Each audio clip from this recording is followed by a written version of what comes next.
လောကမှာလူရည်လို့ဖြစ်လာလို့ရှိရင်ဥစ္စာဒနာရှာဖွေကြရစုဆောင်းကြရတယ်လောကမှာရှိတဲ့လူတွေနေ့စဉ်ရှားနေကြတဲ့ဥစ္စာရဲ့အည်အသွေး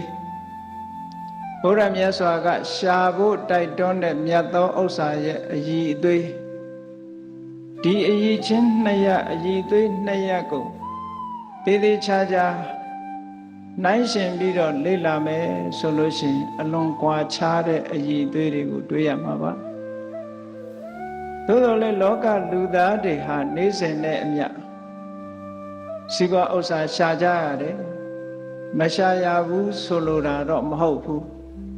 ထိုစီးပွားဥစ္စာရဲ့အကျိုးပြုမှုသည်အလွန်တာမှတူတောင်းတယ်ဒီလိုဆိုပါရထားတဲ့စီးပွားဥစ္စာကလူလောကမှာအကျိုးပြုတာအမတန်မှတူတောင်းလူအသက်ကလည်းအမတန်မှတူတောင်းသည့်အတွက်ကြောင့်တူတောင်းတဲ့တခဏလေးအတွင်းမှာသာထိုပစ္စည်းဥစ္စာကကိုယ့်ကိုအကျိုးပြုနိုင်တယ်အကျိုးပြုတဲ့အခါမှာလည်းပဲထာဝရအကျိုးပြုသလားလို့ဆိုတော့တစ်ဖက်ကအကျိုးပြုသလိုထာဝရလည်းအကျိုးမပြုနိုင်တာတွေတွေ့ရတယ်ထိုပစ္စည်းဥစ္စာကိုအကြောင်းပြုပြီးတော့ဆင်းရဲဒုက္ခရောက်ကြရတာတွေအများကြီးရှိပစ္စည်းဥစ္စာရွှေငွေယတနာတွေအလွန်တရာများလို့ချမ်းသာကြွယ်ဝတဲ့ပုဂ္ဂိုလ်တယောက်ဟာချမ်းသာကြွယ်ဝမှုကိုအကြောင်းပြုပြီးတော့လောကမှာချမ်းချမ်းသာသာနေနိုင်တယ်ဆိုပေမဲ့လို့ပစ္စည်းဥစ္စာအကြောင်းပြုပြီးတော့ဒုက္ခရောက်တဲ့လူတွေလည်းမြောက်များစွာရှိတယ်။ဒါတော့ဘယ်သူမှမငြင်းနိုင်တဲ့ကိစ္စတစ်ခုပေါ့။အဲ့တော့လောကမှာပဂတိဥစ္စာတွေကရှာသာရှာရတယ်။ကောင်းတဲ့အကျိုးကြီးပေးတာမဟုတ်ဘူးမကောင်းတဲ့အကျိုးလည်းပေးတယ်လို့ဒီလိုပြောရမှာပေါ့။ပဂတိဥစ္စာတွေကဘာတွေနဲ့ဆက်နွယ်နေသလဲလို့ဆိုရင်အဂိတာတာရဏဘောဂတဲ့လောကမှာပဂတိဥစ္စာတွေကအဖြက်မီးနဲ့လည်းဆက်သွယ်နေတယ်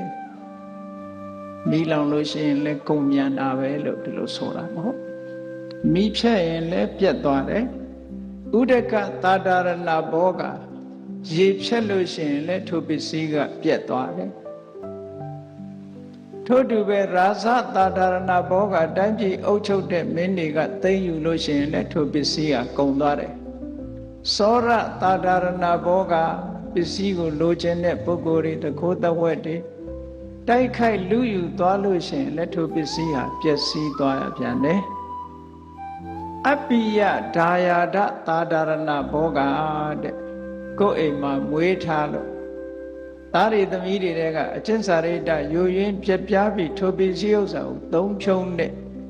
မချစ်မနစ်တဲ့သားဆိုသမီးဆိုပါလာလို့ရှိရင်လည်းထိုပစ္စည်းမျိုးတွေကကုန်မြန်တာပဲဘလောက်ပဲပင်ပင်ပန်းပန်းရှာထားထားထိုပစ္စည်းတွေဟာတစ်မျိုးမျိုးနဲ့ပျက်စီးသွားတတ်တာဖြစ်သောကြောင့်ထိုပစ္စည်းရဲ့ခိုင်မာမှုဆိုတာအလွန်တရာအားနည်းတယ်လို့ဒီလိုပြောရမှာပဂတိပစ္စည်းထို့တူပဲထိုပစ္စည်းကိုသုံးနိုင်တဲ့သုံးစွဲခွင့်ရတဲ့ထိုပစ္စည်းရဲ့အကျိုးကျေးဇူးကိုခံစားရတဲ့အချိန်ပိုင်းလေးကလည်းအမတန်မှနည်းတက်တန်းနဲ့တွက်ကြည့်မယ်ဆိုရင်အလွန်နည်းတဲ့အချိန်ပိုင်းလေးမှာပစ္စည်းဥစ္စာဟာမရှိလည်းမဖြစ်ဘူး